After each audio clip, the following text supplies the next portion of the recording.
What's going on, guys? It's Nick here, back with another video. A bit of a different setup than usual since I'm on the road, but it's Saturday, so you know we have to take a look at who's rising in ADP. 2 weeks ago, we predicted that Austin Eckler, Treylon Burks, Devon Achane, Tyjae Spears, and John Mechie would rise in ADP. For the third straight week, we went 3-2. 5-0 has been very elusive for us, but Eckler, Burks, Mechie all rose in ADP. Tyjae Spears, Devon Achane did fall. Not surprising that Achane fell after the video goes live. We get the biggest rumor now for where Dalvin Cook is going to go. And actually, before I hit record here, we found Dalvin Cook is getting cut now by the Vikings. And if he does land on a team, I don't know that yet, but I'll put a pinned comment in the comment section if he does change teams, like knowing where he went. But the biggest rumor of the last few weeks has been that the Dolphins are a very good landing spot for Dalvin Cook, so it makes sense that Achane is now going to drop an ADP since that is now added in as a possibility. Spears, honestly, I don't have a good take as to why he's dropping. My guess is just that, people rise and fall depending on camp news right now. It's really all we have. And there's really been nothing about Spears. And so if there's other players people like that are getting pushed up, he just kind of falls down because of that. But there's nothing that, he's done or any news that he has been surrounding him as to why he has fallen. So who are the biggest risers over the last 2 weeks? Number one, by far up 3 rounds, which you never see. You never see a 3-round rise, but up 3 rounds is Rondale Moore, now going in the 12th round. This is obviously because DeAndre Hopkins was released, and so now Rondale is the Cardinals' number 2 wide receiver. I am personally not drafting Rondale Moore, especially now at a 12th round ADP. We know Marquise Brown is the one. Michael Wilson, I think, is fully capable of stealing snaps in year 1. And let's be honest, the team's going to be trash, right? So Rondale Moore has just never proven it thus far in his career that he can be a high-end fantasy producer. So even if, he really has a good camp, we just haven't seen it yet from him. And so if I haven't seen that he can win more than 3 yards downfield, because basically he had a 0 ADOT, basically his targets are all so close to the line of scrimmage, and we know that can't have him be a high-end fantasy producer. So basically what you need this season is for him to be the number 2, to clearly being played in all 2 wide receiver sets, and to be winning consistently downfield. And it's if we haven't seen that yet, we don't even 100% know if that is going to happen, and the Cardinals are going to be bad. There's just so many factors to where it's at the 12th round, there's other players I prefer. Next one should surprise no one. That's Jerome Ford, up 2 more rounds, now being taken in the 15th round. I am glad I've gotten a bunch of him in the 16th, in the 17th round, because I don't think we're ever going to see that again. I would imagine it doesn't even stop in round 15. I think the 13th or the 14th round is kind of where we're going to see his ADP lie. Only thing that can really slow that down right now is if they choose to sign someone, right? But if, the Browns don't sign anyone and Jerome Ford is the number 2 running back, we know the number 2 running back can be very productive in this offense. So even the 15th round, that's a really good pick for Jerome Ford. Another late round riser is Tyquan Thornton, now up about a round and a half into the 14th round. This is one I am not a fan of. Yes, he's doing well in camp right now, but please remember, especially for speed wide receivers in camp right now, there's no pads. And let's be honest, if you're getting bad reports in camp with no pads, you're probably not doing very well at all. Of course, the report's going to be good. But then also, a lot of the wide receivers, the Patriots aren't even out there practicing. We're not seeing Juju. We're not seeing Devonta Parker. And so, of course, the positive news is going to be around Tyquan Thornton. Of course, he's going to be getting a ton of targets. None of the other wide receivers are out there. There's no one else to throw to. And so if we start getting really good reports in July, when they're in padded practices, when Juju's there, when Parker's there, and it's still they're using Tyquan a lot, sure, there's just no way I would be taking him an elevated ADP right now. Next biggest riser is actually Marquise Brown for the same reason as Rondale, obviously on the same team. He's up over a round now into the 6th since he's now the number 1 with Hopkins gone. I have ranked him very slightly behind ADP right now. I've moved him up in the rankings, obviously, because Hopkins is now confirmed gone. And I think he's a fine pick, and especially if you've built a roster where you really want that ceiling, you want a player that's capable of 150 and 2 touchdowns, like a very explosive player in your roster. I have absolutely no problem taking him at his new ADP. Though, as I've said before, I'm not very excited about the Cardinals offense. And so if there are other players I like a little bit, other players I think can break out, I typically lean towards them unless I'm really, really looking for that explosive player in the offense. If that's not something I really want with that pick, unless he's going to fall off by ADP, I just don't want to invest heavily in this offense. And so I haven't really been drafting him. The only other player that has risen at least a round is Tank Bigsby. Again, I think we talked about him in the video 2 weeks ago. He's got that number 2 role on lock for the Jaguars and is definitely going to have a role in the receiving game. When someone's going late in drafts, that's just really what you want to be attacking, especially, a Jaguars offense people really like this season. He's working his way into the 12th round right now, which is actually starting to get a little bit early. Tank and Ford have been my go-to options in the later rounds, and especially when you're able to get them, in like the 15th, 16th, 17th round, really double dip there. That was really nice. As they've been moving up, it becomes a little bit more difficult. Again, like I said, I really still like Jerome Ford. I would say Tank, still really like him if he's going to hold on to that number 2 spot and works his way into like the 11th round. I think that's totally fine. Like, still take him in round 11. If he gets into round 10, round 9, we're starting to get into a range where it's like there's actually like fantasy starters in that range and some really good players at other positions as well. So 12th round, still good. 11th round, I think is okay. If we start getting earlier than that, I'm going to start to pump the brakes a little bit. Looking at the top risers in the single-digit rounds, the biggest behind Marquise Brown, like we already talked about, is Elijah Moore. And I've moved Moore up a lot in recent weeks. I was undervaluing his role, which is kind of crazy because, like, you all know the past few years, like, I'm an Elijah Moore truther. I think he's a very, very, very talented wide receiver. It was really just situation that was hurting him. And so I'm kind of surprised that I was under projecting him earlier in the spring, summer when we were doing initial drafts.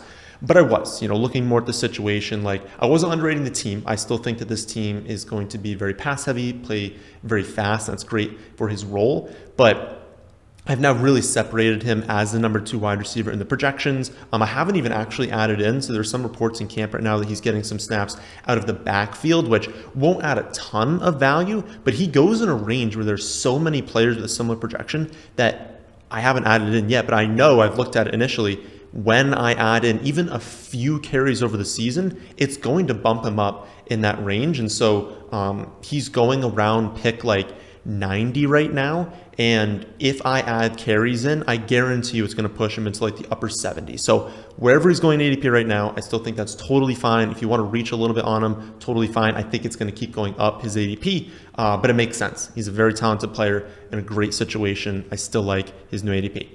Another riser in the very same range is Rashod Bateman, up 7 spots into the early 8th round. I have the exact same take on Bateman and Flowers. We won't go over in this video. Flowers rolls a little bit less, I think because he's going to miss a little bit of time right now. But just like the same take in the Baltimore wide receiver room. It's that I really like the Baltimore offense this season. I think they're going to play faster, score a lot more, be pass heavy, and we're going to want investments in this offense. The problem is I don't know who's going to be the top guy between Bateman, Flowers, and Odell. I think it's in that order. I think a lot of people would agree with that, but I also don't know the separation. Is it going to be like a 1A, 1B, 1C, 1A, 1B, like a 2? Like, we really don't know right now, and until we get clarity on that, I would rather draft Lamar. I would rather draft Mark Andrews, I'm getting a ton of. I'd rather draft J.K. Dobbins to say the offense is great, a lot of touchdowns through there, instead of guessing on Bateman, Flowers, and Odell, because they're all going a little bit earlier than they should, because everyone's saying, well, I think it's this guy, and I think it's this guy, or what if it's this guy? It's like, well, they can't all do that well, and on average, they're probably all going to disappoint, but one of them is probably going to break out. So if you have a take, you're like, no, Nick, it's Flowers, it's Odell, it's Bateman, like whoever you think it is, I am 1000% fine drafting that player. I just don't know, and I don't have a strong take, and so I'm holding off and drafting the other 3 I talked about. Moving a little bit earlier, Diontae Johnson up 5 spots, now going in the 6th round. This one has me a little stumped. I'm sure just like probably ETR to be honest, but I'm sure a major site either talked him up on a podcast or boosted him in the projections, and that's why he's moved up. Usually when ETR moves someone up in the projections, ADP changes. But I have him as a late 7th round pick. I wasn't drafting him before. I'm definitely not drafting him now at an increased cost. I just don't see the ceiling. Like, I think honestly, the most likely outcome is that he returns value where he's going, and he could definitely like rack up a lot of receptions and like consistently give you, like 12, 13 points. But I don't think the Steelers offense can be a powerhouse. And when they already have Najee, Pickens, and Pat to add in for Diontae, I don't see a super high ceiling. And I would just prefer, like, there are a lot of really high ceiling players in that like 5th, 6th, 7th round range that I would rather just go to them because they can really break out and return like 2nd or 3rd round value if they hit. There's really no world in which Diontae returns that value. So unless you really think that Kenny Pickett is like really going to improve this season and that's what you're investing in, that this offense really takes off, I don't believe that to be the case. And so I don't like it. And honestly, I mean, I do like it because I enjoy that his ADP is now earlier, because if I'm not drafting him, sure, take him in the 4th round, take him in the 3rd round, like, just open up more value for us. Final player we'll go over today before prediction time is Alexander Mattison. Kind of have to talk about it. Dalvin Cook was released right before I started filming this. Right now, again, I don't know. We're not going to talk about Cook here. I don't know exactly where he's going to go. I'm sure we'll find that out very soon. But for the Vikings, their backfield is now Mattison, Ty Chandler, and Dwayne McBride. McBride has been injured recently, has I think just been getting on the practice field now, so we don't know yet the split between Ty Chandler and McBride, but I think both of them, if you wanted to take them, in round like 17, 18, totally fine doing that. But the real question is with Mattison, like where should he be going right now? Like his ADP has been slowly climbing, but it hasn't been, like a guarantee that Dalvin Cook will be leaving. I've kind of said for a while that like if week 1 were right now, and we knew Dalvin Cook was not on the team, that Mattison would be worth a 3rd round pick. We still don't know if they're going to bring someone else in. It honestly seems unlikely. It seems like they're not going to do that, which means like maybe we do get by the end of August him as a 3rd round pick. It becomes a little bit interesting because you don't really want him to rise that much and take him that early on a site like Underdog, because that's what, 15% full right now. A lot of those teams got him at like pick 100. So weird dynamic there. But for the vast majority of you who are like thinking about this from a redraft perspective, I think he's a 3rd round pick. And I don't think I would take him there right now because that risk remains. Like, what if they went out and signed Fournette or Zeke or Hunt and like really hurts his value, and now you spent really heavy draft capital on someone who's now going, much later. But I think it's worth it in that like 5th or 6th round range. And this is really on like Underdog or in redraft leagues. Like that's where I'd be willing to invest in him right now, because if you're right and no one else joins that team, like he's going to be very productive in fantasy. He's a very, very good player, and he's going to be worth a 3rd round pick. And if you're wrong and they sign someone, listen, 5th and 6th round still has kind of like a drop off in success rate anyways. He'll still be used very heavily. There's no way they bring someone else in as the 1. Like he's still at least going to be the 1A. And so I don't think the risk is that high. So 5th or 6th round right now, but every single time they move up, and if they ever say they're not going to sign someone, that's definitely when I would say 3rd round is probably where he should finish. So that's who's risen over the last 2 weeks. We'll close by going over who I think is going to rise over the next 2 weeks. This week, I'm picking Joe Mixon because I honestly think that Dalvin Cook news will kind of play into people's minds and be like, oh, I missed out on this great value for Alexander Mattison, thinking, oh, well, what if Mixon does the same thing? What if Mixon stays with the Bengals, ends up as a 3rd round? I should be getting him while I still can. So I think his ADP will go up. Brandon Ayuk has been getting a ton of great reports in camp, a lot of hype right now. He goes in a range where people like attacking wide receivers, so I think he's going to go up. Same thing with Dameon Pierce. Honestly, he's been getting so much hype in camp. And I think he's a player that people really like because a lot of people were on him last season and he worked out. So it's like, when people are on someone and they bust, ADPs tend to drop the next season. People really like Dameon Pierce, and he's a really good player. He's someone that's very easy to get behind. So I think he's going to get hyped up a little bit, move up in ADP. Great reports about Brandon Cooks as well. His ADP has been like oddly low all summer, so I'd imagine that goes up with these good reports.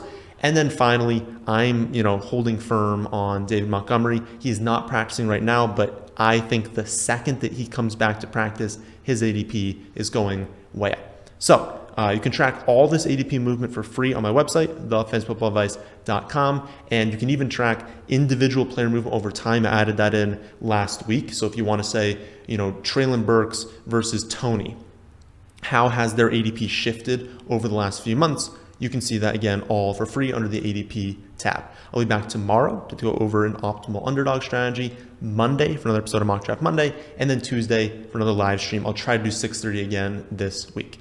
But that, my friends, is in this one. Hope you all enjoy. If you did, how about hitting the like button? How about subscribing to the channel if you're new here? And thanks for watching.